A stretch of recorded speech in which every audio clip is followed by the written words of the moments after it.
Every gardener or homesteader who has built a compost pile knows the frustration of effort that goes nowhere. You layer kitchen scraps, yard clippings and old leaves, only to find that after weeks or months the pile barely breaks down. Sometimes it smells awful. Other times it just sits there like dry mulch, stubbornly refusing to turn into rich, fertile soil. Most people assume it's about adding more greens or turning the pile, but the real culprit is often a hidden problem few people recognize: imbalance in moisture and microbial activity. This isn't just guesswork. Historical accounts from early farmers, homesteads in Europe, and agricultural manuals from centuries past show that the success of compost depends on understanding how microorganisms interact with their environment. Once you see what's truly stopping your pile, the fix is simple, actionable, and remarkably effective. Understanding this problem is, well, crucial. Compost is alive. It's actually a complex ecosystem where bacteria, fungi, worms and other decomposers all work tirelessly to break down organic material. When the ecosystem is off balance, decomposition stalls. Too much moisture, and the pile suffocates.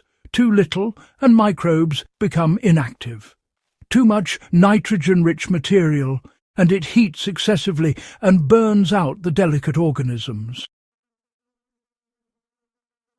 This hidden imbalance is the silent killer of compost piles everywhere. Once you identify it, you can restore balance and get your pile thriving again. Now, the real reason your compost pile isn't breaking down, well, it might surprise you. Many compost piles fail, not because you're short on materials, but because the microbial community is either starving or, on the other hand, drowning.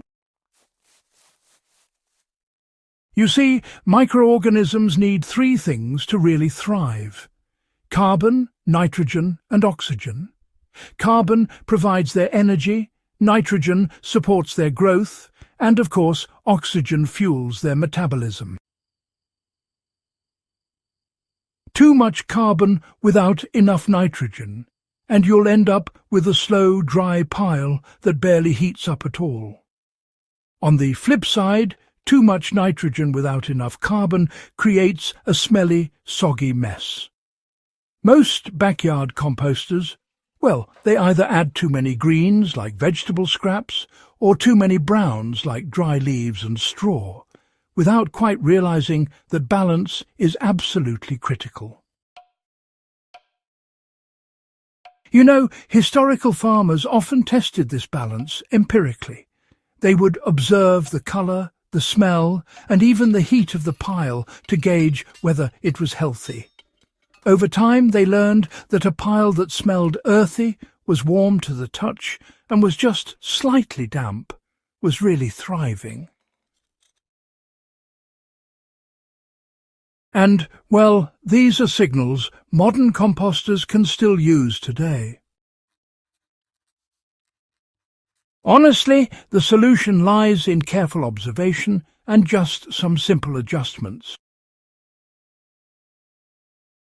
Begin by checking moisture.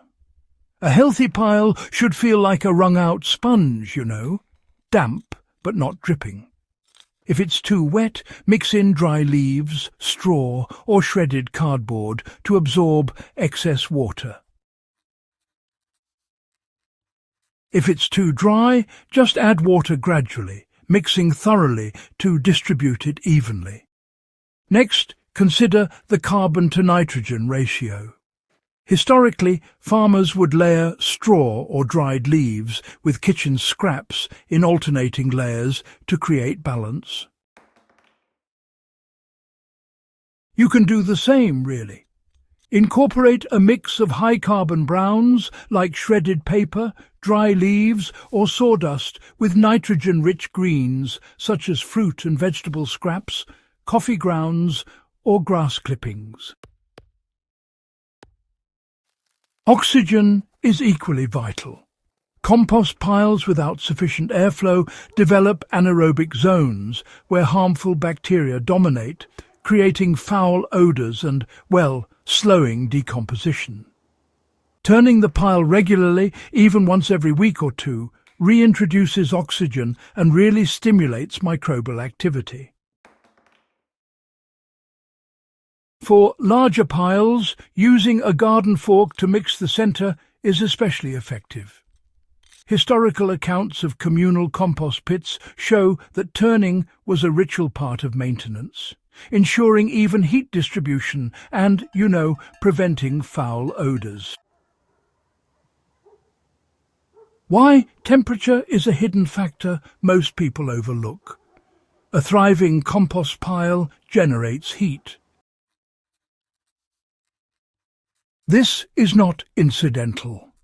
It is a sign that microbes are actively decomposing organic matter. Historical homesteaders monitored the temperature with rudimentary thermometers or by touch, adjusting materials to maintain warmth. If the pile is cold, decomposition slows dramatically. Adding nitrogen-rich materials or insulating the pile with straw or old blankets can help retain heat and kickstart microbial activity. Conversely, a pile that becomes too hot can harm delicate organisms. Balancing materials, moisture, and turning the pile ensures that temperature remains within the optimal range for active decomposition. All right, let's look at a few practical examples of how to fix a compost pile today. Suppose you've got a pile that smells a bit sour and hasn't really broken down in, say, weeks. Well, the first step is to check the moisture level. If it's soggy, you'll want to mix in some dry browns and aerate it thoroughly. Then layer in some nitrogen-rich greens to help feed those hard-working microbes. And don't forget, turning the pile every few days will introduce oxygen and help redistribute the heat. Now, you'll want to monitor its warmth. If it doesn't heat up, try covering it with straw or adding a bit more greens. And for those smaller backyard piles, placing a wooden crate or an open container over the pile can trap heat while still allowing for some airflow. Over the course of 1 to 2 weeks, you'll notice activity returning. There'll be warmth in the centre, an earthy smell, and, well, a gradual breakdown of materials. Historical homesteads relied on these same principles, adjusting their piles daily or weekly, and their soil, remarkably, remained fertile for generations without the need for chemical fertilizers. This method works for composting kitchen scraps, garden debris, or even small-scale farm manure. By respecting microbial needs, observing things like moisture temperature and the carbon-nitrogen balance, anyone can turn a stalled pile into nutrient-rich compost in a fraction of the time most people expect. If you found this guide useful and want more insights into practical, historically informed techniques for gardening, survival and sustainable living, do subscribe to FamLogic.